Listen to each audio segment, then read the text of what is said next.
Doctor saves injured Apache girl. Next morning, 500 warriors surround his land. Drive Evan Harris lived alone in a small cabin on the outskirts of the frontier town of Clear Ridge. The town had grown, but it still felt like a wild place. The streets were dusty and the air had a mix of sweat and earth. People knew not to come too close to Dr. Harris's cabin, for he was a man of solitude, preferring the quiet of nature over the company of others. His practice was known, though, and when people needed help, they came to him. He wasn't just a regular doctor. Evan had learned his craft in a faraway city, using both traditional medicine and advanced tech that others didn't fully understand. He had seen things in the city that most settlers in Clear Ridge could never imagine, but when his family was lost to a raid by the marauders from the outer colonies, he left it all behind. The small, quiet cabin by the creek was his home now. It was here that he found solace, even if it was a painful kind of peace. On a cool, starry evening, when the night seemed to stretch on forever, Evan decided to take a walk. The breeze was calm, carrying with it the sounds of the wilderness. He walked for a time, clearing his thoughts, trying to forget the ghosts of his past. The air was sharp with the scent of pine trees and desert sand. He hadn't planned to be out this long, but something about the quiet called to him. As he wandered along the edge of his property, the night was suddenly interrupted by a low groan. Evan paused, his senses heightened. He turned toward the sound, his eyes scanning the darkness. The moon was full, its light illuminating the landscape, but he saw nothing at first. He stepped cautiously, his boots crunching the dry earth beneath him. Then he saw her, a young girl lying motionless on the ground. She was covered in dust and blood, her clothes torn and stained. Evan rushed to her side, his heart pounding. She was barely conscious, her breathing shallow and uneven. He could see the wounds, deep cuts along her arms and side, the blood soaking through her clothes. Hey, stay with me," he muttered, his voice gentle but firm. Evan gently turned her over. Her face was smeared with dirt, but he could make out the faint lines of her features. She wasn't from around here. Her skin was a rich brown, her black hair tangled and matted. She looked like one of the Apache tribespeople, but he couldn't be sure. Her eyes fluttered open for a moment, revealing a fierce light in them before they closed again. He checked her pulse. It was faint but steady. She was alive. He couldn't leave her like this. He didn't care who she was or where she came from. He only cared about saving her life. With great care, he lifted the girl into his arms and carried her back to his cabin. The walk felt like an eternity, but he refused to stop. His mind raced with questions. What had happened to her? Who had done this? But he kept those thoughts at bay. Right now, all that mattered was getting her to safety. Once inside, he laid her down on the cot by the fire. The heat from the flames warmed the cabin, and the smell of herbs and antiseptics filled the air. Evan quickly gathered his medical supplies. He'd learned to treat many types of injuries, both from his days in the city and from his time on the frontier. This, however, was different. The wounds she carried were deeper than most, and he feared they were more than just physical. He worked quickly but carefully, cleaning the wounds, stitching the deep gashes, and applying the special salve to prevent infection. The girl moaned in her sleep but didn't wake. Her skin was warm, feverish. Evan knew it was a race against time. The longer she remained unconscious, the more likely infection would set in. He sat beside her, his mind still trying to make sense of the situation. She had to be part of the Apache tribe, he thought. He had seen the markings before, painted symbols on the faces of Apache warriors. But he had never seen one of them this far out on the frontier. And why was she so badly hurt? The night passed slowly, and Evan stayed by her side, tending to her every need. He kept the fire going, ensuring that the cabin remained warm enough to stave off the night's chill. He could tell that she was fighting for her life, her body working to heal itself, but it wasn't enough. She needed time, rest, and the right care. By morning, she still hadn't awakened, but Evan was determined to keep her alive. He had done all he could for the moment. But as he stepped out to gather more herbs, something caught his eye. A shadow moved in the distance, just beyond the edge of his property. He froze. His heart skipped a beat. He recognized the silhouette, men on horseback, riding fast and hard toward his cabin. Evan's instincts kicked in. He didn't need to wonder who they were. The Apache were not known for their gentle ways, and if they had found him, it was because of the girl.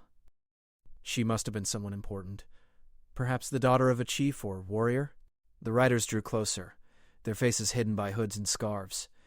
They rode as if the land belonged to them, moving with the fluidity of predators. Evan's first thought was to hide the girl, but he knew that wouldn't help. They would find her. The riders stopped just outside the cabin. There were 5 of them, all heavily armed. They were warriors, the kind who fought for honor and pride, not for coin. One of them dismounted and approached the cabin, his eyes scanning the area. Evan remained still, knowing that he couldn't make a move without risking everything. "You found her?" the man asked, his voice low and gruff. Evan didn't answer right away. He couldn't afford to show weakness. "I did," he said, his voice steady. "She's in no condition to travel." The man studied him for a moment, his face impassive. "What will you do with her?" Evan met his gaze. "I'll do what's right. She's under my care." The man seemed to think for a moment before he nodded. "We'll wait." Evan watched them carefully, his thoughts racing. He had saved this girl, but now he had to protect her from whatever they intended. The Apache didn't take kindly to outsiders helping their own, especially when it came to the lives of their warriors. Evan had made a dangerous decision, and now he had to face the consequences. The girl's survival was only the beginning. What would happen next? Only time would tell. The morning sun broke over the horizon, painting the sky with hues of orange and pink. Evan Harris stood by the window of his small cabin, his gaze locked on the distant ridgeline. The Apache warriors were still outside. 5 men on horseback, watching, waiting. Their presence was like a storm on the horizon. Inevitable, unyielding. Evan's heart raced as he thought about the girl he had saved. Her name was Maya. She had finally regained consciousness the night before, though she remained weak and disoriented. She had spoken very little, only a few words in Apache, but the look in her eyes spoke volumes. She was terrified. And now, the warriors outside were waiting for her. Evan turned away from the window and walked back to the cot where Maya lay. She was still asleep, her face pale but calmer than before. Her wounds were bandaged, and her fever had broken overnight. Evan had done his best to care for her, but now there was nothing more he could do for her. His medical supplies were limited, and there were no more answers to give her. A knock at the door broke the silence. Evan froze. His hand instinctively went to the medical kit hanging on the wall, but he didn't reach for it. He knew it wasn't a patient who had come knocking. The Apache warriors had arrived, and the moment of confrontation was at hand. The door creaked open, and a tall man entered. His face was painted with war symbols, his eyes fierce with determination. He was a warrior, a leader. He wore a leather vest, his arms adorned with feathers and beads. His presence was commanding, yet there was a quiet power in his movements. Evan stood tall, trying to match the warrior's intensity. "What do you want?" he asked, keeping his voice steady. The warrior didn't answer right away. He stepped into the cabin, his gaze flicking to Maya, still lying unconscious on the cot. His eyes narrowed, his expression unreadable. Finally he spoke. "We want the girl," he said, his voice deep and rough. "She is of our people." Evan didn't flinch. "She's not ready to travel. She's barely holding on. I've done what I can, but I can't help her further without more supplies." The warrior glanced at him, a look of suspicion in his eyes. "You are not one of us." "Why do you help her?" "I help because it's the right thing to do," Evan replied calmly. "She was injured. I couldn't leave her to die." For a long moment the warrior said nothing. He simply stared at Evan, his gaze as hard as stone. Then he took a step closer to the cot and knelt down beside Maya. His fingers brushed her hair gently, but his eyes never left Evan's. "She is of great importance to us," the warrior said. "She is the daughter of our chief, Red Feather. She carries with her the blood of our people and the hopes of our tribe. We cannot allow her to be harmed." Evan's heart skipped a beat. Red Feather. The name carried weight, both in the Apache tribe and beyond. He had heard of the chief. His name was known throughout the frontier. A fierce leader, respected by his people, and feared by those who crossed his path. Evan felt the pressure of the situation mounting. He had saved the girl's life, but now he was caught in a web of duty and tradition that was far beyond him. He couldn't simply hand her over. Not after everything he had done to keep her alive. "She's not in any condition to travel," Evan said again, his voice firm but respectful. "If you want to take her, you'll have to wait until she's strong enough to ride, and that could take days, maybe longer." The warrior stood up, his eyes still locked on Evan. "We do not have days. Our enemies move swiftly. We have already lost much. We cannot afford to lose more." Evan felt the weight of the words settle around him like a storm cloud. The warrior wasn't just speaking of Maya's life. He was speaking of something bigger, of a people at war, of a way of life on the brink of being lost. "I can help," Evan said slowly, the words coming to him as he thought about the situation. "But I'll need time, and I'll need some guarantees that she will be safe while she recovers." The warrior didn't respond immediately. He turned to the doorway, where the other 4 warriors stood, watching the exchange silently. The air in the room was thick with tension. Evan could feel the weight of their stares, the unspoken questions hanging in the balance. Finally, the warrior spoke again. "You will have time," he said, "but you will also have a choice. If you do not help her, we will take her by force. If you do, you will come with us when she is ready. We will leave your land untouched." Evan nodded slowly, considering the offer. It wasn't much of a choice, really. If he refused, they would likely destroy everything he had worked for. But if he helped, he might be able to protect Maya, and in turn, protect himself. "I'll help," Evan said quietly, "but I'll need to work in peace." No more threats, no more demands. The warrior seemed to consider this for a moment, then nodded. "Agreed. But know this. The Apache do not forget favors. We will remember what you do for us." Evan's heart sank. He had heard the stories of what happened to those who crossed the Apache, but he also knew that there was no going back. He had already chosen his path by saving Maya's life. Now he had to follow it. With a final glance at Maya, the warrior turned and walked toward the door. He stopped just before exiting, looking back over his shoulder. "We will return when she is ready," he said. "If she is not with us by then, there will be consequences." The door closed behind him, and Evan was left alone in the cabin, the weight of the decision pressing down on him. The warriors were still outside, watching, waiting. Evan turned back to Maya. Her breathing had steadied, and she looked more peaceful now, but he knew that peace would not last. The Apache had made their intentions clear. There was no escaping the storm that was coming. Evan knew he had a limited time to prepare. The warriors would not be patient forever. He needed to get Maya on her feet and find a way to get them both out of this alive. The next few days would be critical, and he had no idea what would come next. But one thing was certain. He was in this now, whether he was ready or not. The days passed in a quiet, tense silence. Dr. Evan Harris spent most of his time tending to Maya, doing what he could to help her recover. Her wounds were healing, but slowly. The fever had broken, but her strength had yet to return. Evan knew that the Apache warriors were still out there, waiting for Maya to be ready to travel. He could feel their eyes on him, even when he was alone in the cabin. It was early one morning, just after the sun had risen, when Maya finally stirred. Her eyes fluttered open and she looked around the small cabin, her expression confused. Her hand went to the bandages on her side, and she winced as she touched them. "Don't move too much," Evan said, stepping toward her with a soft but firm tone. "You're still healing." Maya blinked up at him, her face still pale but now more alert. She tried to speak, but her voice was barely above a whisper. "How long?" "A few days," Evan replied, taking a seat beside her. "You've been through a lot." "You're lucky to be alive." She nodded slowly, her eyes clouded with worry. Evan could see the fear in her eyes, the kind of fear that came from knowing the danger she was in. "I know you're scared," Evan said softly, his voice calm. "But you're safe here, for now. I'm doing everything I can to help you." Maya didn't respond, but she looked at him with a mixture of gratitude and uncertainty. She knew that she owed him her life, but there was something in her eyes that told him she wasn't sure whether she could trust him completely. She was a warrior, raised to protect her people, and accepting help from an outsider wasn't easy. Evan stood up, trying to give her some space. He knew that she needed time to process everything. The Apache were proud, and their traditions ran deep. They didn't trust easily, especially not someone who wasn't of their people. He could only imagine what kind of life she had lived, growing up surrounded by constant danger and conflict. The sound of hooves approaching interrupted his thoughts. Evan tensed, knowing that the Apache warriors were close.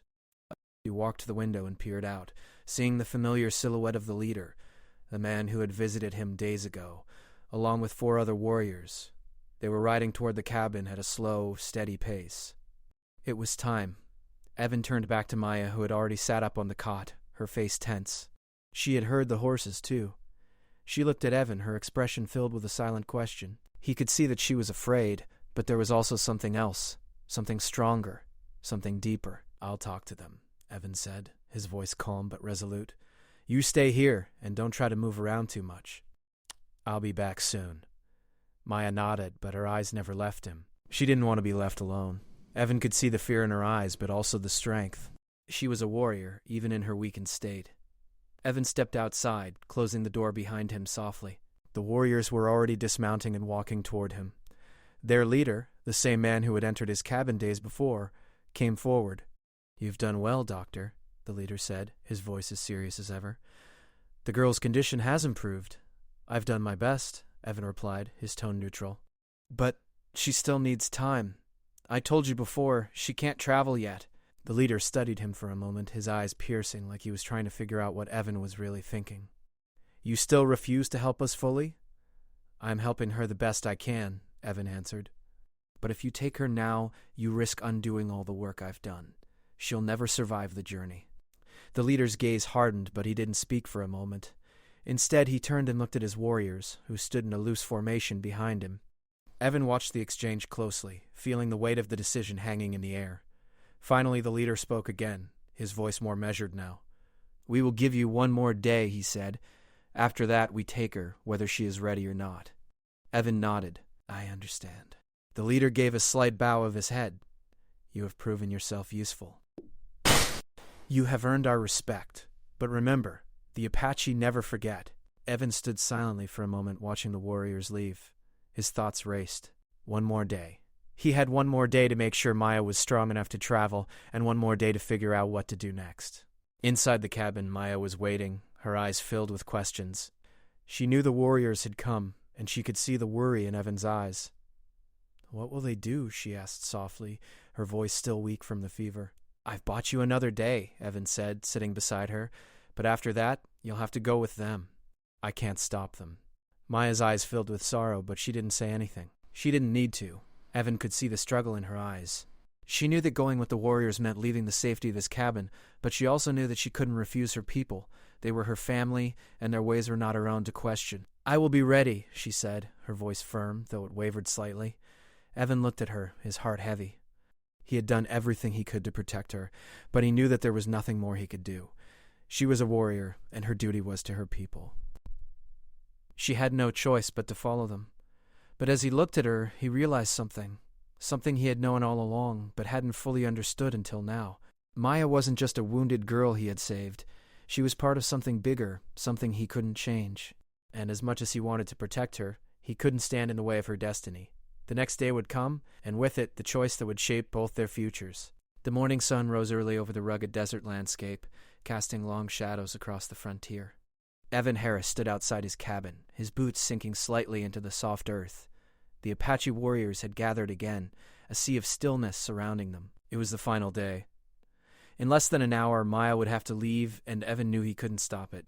The decision had been made. The Apache were firm in their resolve. He had done all he could for the girl, and now she was ready to face her destiny.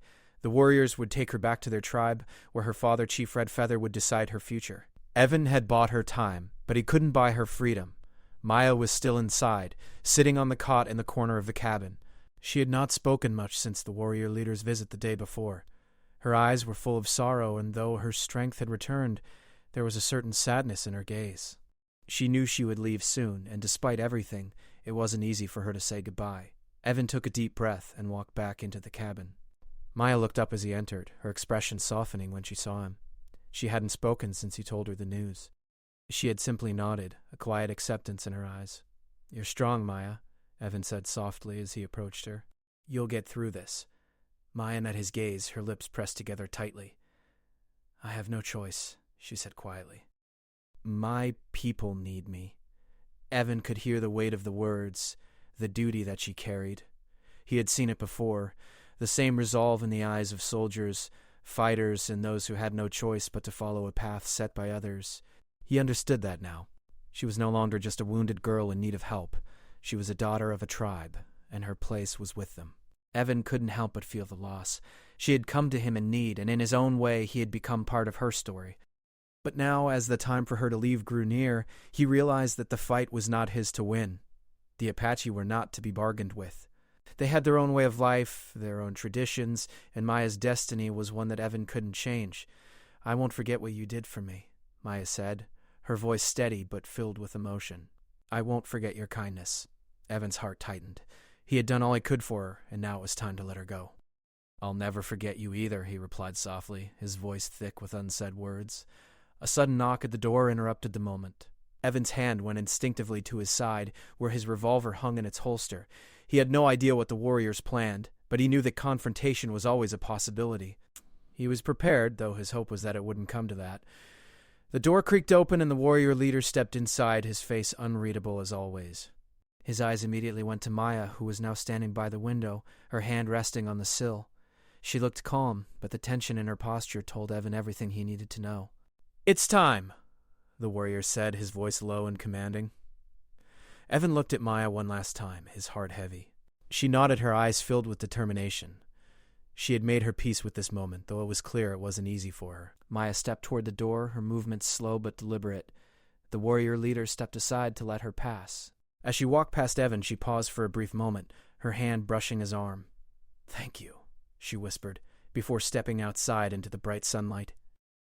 The warriors were waiting for her, their horses ready, their faces set with the same unwavering resolve. Evan followed them outside, his boots crunching on the earth as he moved. He stood at the edge of the cabin, watching Maya walk toward the warriors.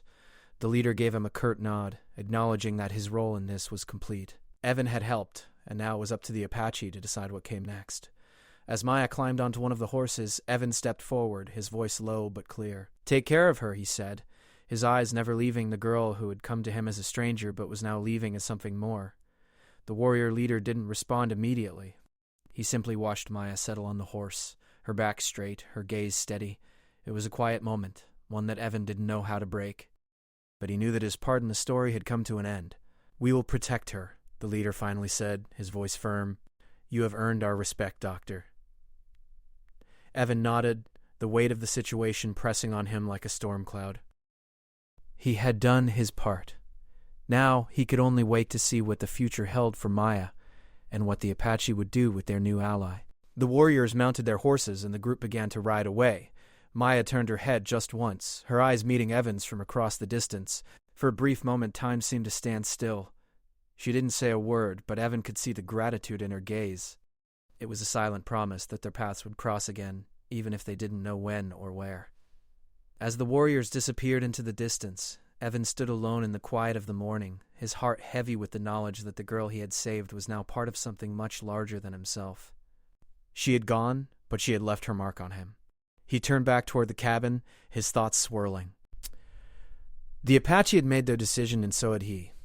There were no easy answers, no simple choices in life. Sometimes the best you could do was to make sure the person you helped was better off than when you found them.